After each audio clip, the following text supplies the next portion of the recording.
Troubleshooting an LG refrigerator that is leaking from the ice maker. Leaks that originate in the ice maker compartment can often be easily diagnosed and resolved without the need for a technician. We'll go over some troubleshooting steps. First, check to see if the ice maker is on or off.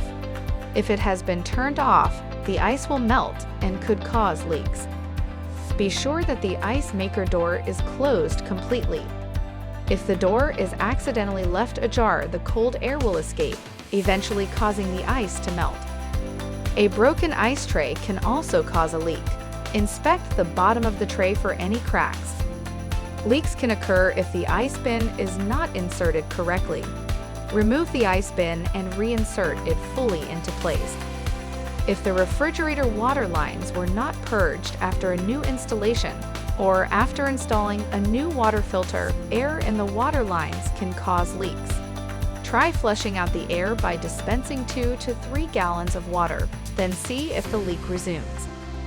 High water pressure can cause leaking by overshooting the ice tray, but so can low water pressure by missing the tray as the water dribbles from the fill tube.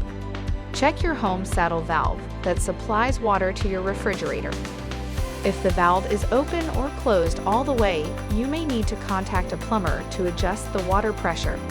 A bent fill tube can also cause a leak. If this is the case, a repair service will be required. For further assistance, you can easily find our contact information on the LG.com website. Go to the support menu to ask us more questions.